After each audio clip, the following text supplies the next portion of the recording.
Nothing will crush a real estate investor's spirit like landlord stress.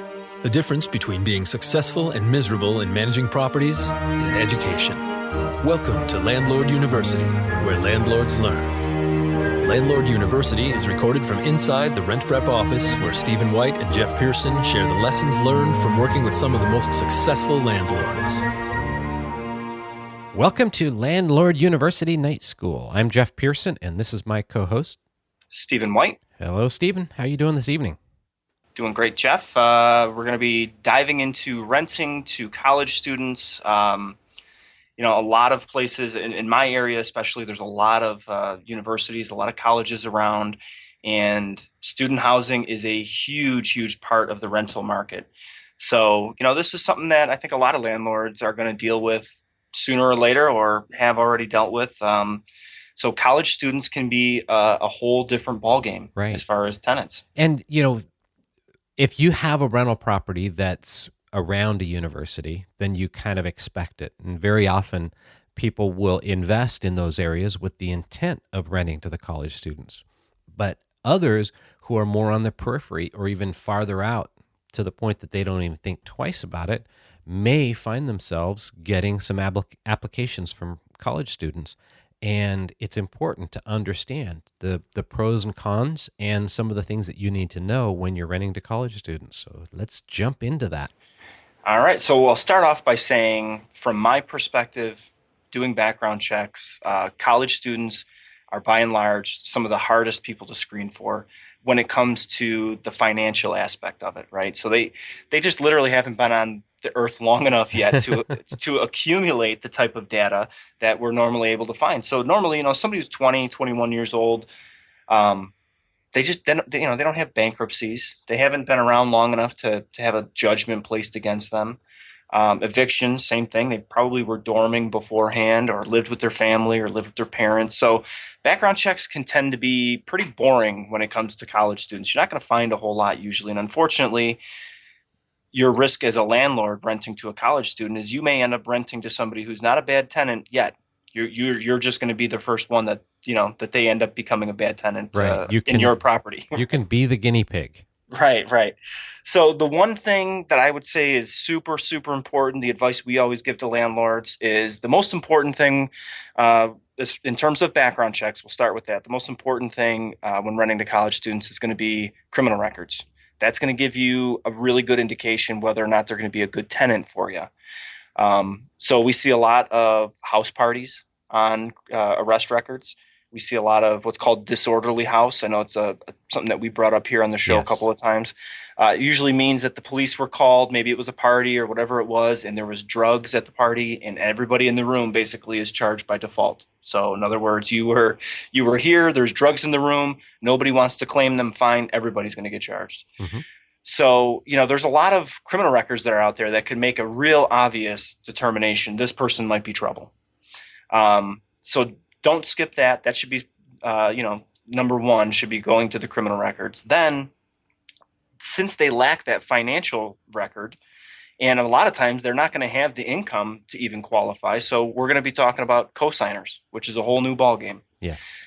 So when you're dealing with cosigners, you want to make sure that you have a financial responsibility addendum to your lease agreement, which we do have on the RentPrep form bundle. So the financial responsibility addendum is basically making the parents or whoever agrees to co-sign for these college students that they're financially responsible. And I've seen landlords make this mistake in the past where they never mention the fact that they're going to be financially responsible, which means they're not financially responsible. Right. So, and I've seen landlords get hung up on this in the past where they were trying to collect on it and they thought, this should be pretty easy. We're just going to, get the parents to pay for it. And the parents have a good attorney that look through it and say, no, they don't owe anything. They never agreed to be financially responsible for this person. So it's really important that the addendum contains some sort of language that says, you may not be an occupant, but you are financially responsible for not only rent, but damages, and anything else that the actual tenant or the occupant would be responsible for under normal lease terms. And on the flip side of that, when we talked about background checks on cosigners in a previous episode, one of the things you mentioned was that when you do have that proper documentation, collecting from those parents Hmm. is pretty good. You Yeah. you increase your chances of collecting back rent when you have a solid financial cosigner, because you call mom and dad and you say, "Hey guys, your student, your son or daughter is not paying the rent." They find a way to make sure it gets paid Yep. in a way that if you don't have that, odds are you're not going to get paid. Right. And along those same lines, obviously, a gigantic red flag is if the college student goes to get the parents to sign and be a cosigner, and the parents won't do it. Hmm. They don't even trust their own kids to be responsible enough. Maybe they've got enough reason to not. Um, but that should be the end right there. I mean, Right. that's okay. We need to move on to the next applicant at that point. If they try and tell you, "Oh, I'm going to get my girlfriend's mom or somebody," no, no, that's fine. We're going to move on to the next applicant. Exactly. So within that too, though, if you've got a 3 or 4 bedroom house and you're renting it to three, four, five, six different people, um, as I understand it, generally you're going to have every one of those tenants fill out the paperwork. And are you also going to have every one of them have a cosigner? It would be a really good idea too. Yeah, because everyone shares that liability for paying the rent. That's another thing that landlords will run into a lot, especially with college students, is one college student leaves and the other one says, "Well, now I can't pay the rent, and I'm only going to have to pay half the rent." And they are each fully responsible for the rent, not their portion, not 50-50. There's usually no agreement that they're going to be paying this piece or that piece.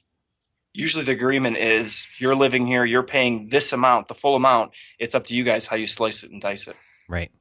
And going back to what I talked about in a earlier episode, the whole concept of customer service, it wouldn't hurt to create a document that you give to every one of the roommates that are in the house.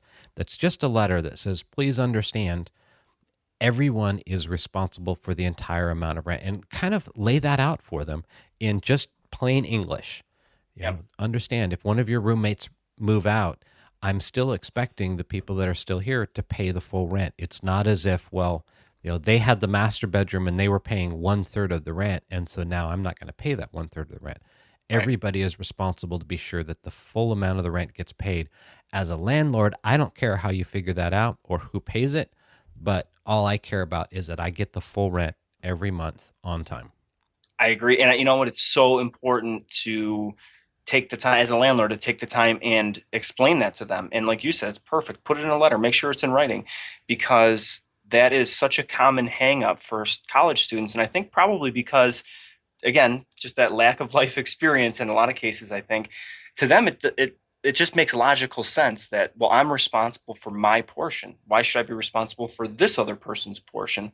But again, that's not the question. That's not the case. Hmm. Everybody is jointly responsible. So And that it, conversation's important. yes, and it probably wouldn't hurt to refer them to your attorney Hmm. and let them know that they probably need to talk to an attorney as a group about creating an agreement among themselves. Yeah, and you see a lot of friendships destroyed, obviously. But I mean, when we were working on past due rents, and especially in college towns and dealing a lot with student housing, this was probably the biggest problem. I mean, it Hmm. was always, he owes me money and I'm not going to pay until he owes me. And it Yeah, I just doesn't think work that way. most of us who rented a house in college at some point or another dealt with those types of situations where Yep. they wanted to kick somebody out, they didn't like them, they Hmm. didn't like the way they were treating the other people in the house or the property or the food, or and that's where as a landlord, if you can refer them to your attorney, I would assume that your attorney who handles your property, that understands real estate, would be able to help them draft an agreement and Yeah. hopefully make it a better experience for them, because it's all laid out. It's a business agreement that they've come to. Yes, I agree. And so the last piece of this for college students is renting to foreign college students. It's something that we run across pretty often, and it sticks out fresh in my mind because just this past week, I personally had spoke to a landlord that was renting to two students from China, Okay. and And so his option was to do a background check from China. So we can do that. We can order international background checks. The problem is they're ridiculously expensive in Hmm. some countries. Some countries are $50. Some countries are $500, and I'm not exaggerating on that. It's very, very, very expensive in some places. So um, I don't remember off the top of my head what China was. I think it was in the 300 and something dollar range per applicant. And so he said, I don't want to do that. What can I do to really protect myself if I want to rent to these students? So I said, well, you got to look at it a couple of different ways. Number one, especially if they're just recently here, they had to go through a screening process to get clearance to be a student here as well. Yes. So that should definitely be taken into some consideration, no doubt about it. You can still run criminal records, even though they may not have a social security number, even though they may have just gotten here. You can still run criminal records. Remember, we search criminal records by name and date of birth combinations, not even by social security numbers. So don't let that deter you from at least searching for criminal records still. And then from the financial perspective of it, the way that this landlord made it work was he ended up getting bank statements because they had said that they were receiving money from back home from their Okay. parents. And so he got these bank statements and he forwarded them to us and he wanted us to give us, our opinion on what we had thought. And so, I said, sure, we'll help you out. So I'm looking through these with him and I'm on the phone with him and I'm looking and I see several deposits for $10,000. And he says, oh yeah, they mentioned that, the parents are basically paying them every other month. He goes, that must be what it is. And it was showing as a wire transfer for 10 grand. So, for that landlord, that's that proof that he need. Right. It's proof of income, essentially. Yeah, exactly. So, they're students, they don't have income. They have to be getting money from somewhere. If it's coming from grant, college, whatever it is, make sure that you're finding that proof if there is no other ways to screen them, which you're going to run into a lot with college students. They're just difficult to screen. Yes. And again, we go back to the whole issue of discrimination. You would probably be within your rights to not rent to somebody who comes from a different country because you can't get all of the background information that you require of your applicants. But at the same time, at what point are you crossing the line into discrimination? And if you put all of the pieces together based on creating your tenant avatar, and if they fit within that, then you want to take all of the steps you possibly can to determine whether or not they would be a good tenant. If they don't fit within your tenant avatar, if you've already created that and you can clearly show that they don't fit within that tenant avatar, then you would be within your rights and you would be right to say, no, I don't want to rent to you. Yeah, and I think perfect way to sum that up would be you can't have a blanket policy as a landlord to not rent to foreigners, but you can look at each one of them on a case by case basis and say you just don't have enough information for me to do a proper screening and to get you through that process. My own internal screening process that I have laid out, I can't do that. So Right. I can't consider you. So that's okay. But just a blanket policy of saying I'm not going to rent to foreigners, I think that would be treading in discrimination territory. But you take it case by case. Some people, like in this guy's case, who, the students were able to give bank records and show considerable incomes, consistently. He would have been foolish to turn them away. They would, they're probably going to end up being great renters. Exactly. So Great. Well, I think there are some things about this that we can really dig into and maybe get somebody on to interview and talk to about renting to college students. But as far as this topic for night school, I think we've pretty much wrapped it up. Do you have any other thoughts about it? No, I agree though. I think that we should definitely get a landlord. I don't do a whole lot with renting to college students. I would love to have a landlord who specializes in that. I talk with them a lot of times here at RentPrep, but I think it'd be really interesting in a podcast interview to get their perspective on some of the things that they run into with college students. Like I said, it's a whole new animal. So It is. And there are landlords who make their living renting to college mhm. students, Yeah, no and doubt. there are others who fear it. And to get that information, we'll work on that and hopefully bring that to the listeners in the near future. Absolutely. Great. Thank you, Stephen. I All right. will talk with you tomorrow evening. Thanks, Jeff. Thanks for listening to Landlord University, and remember to visit rentprep.com/landlordu to see show notes and access free resources like forms and guides. And be sure to check out Jeff Pearson hosting his own hit podcast at thementorimpact.com.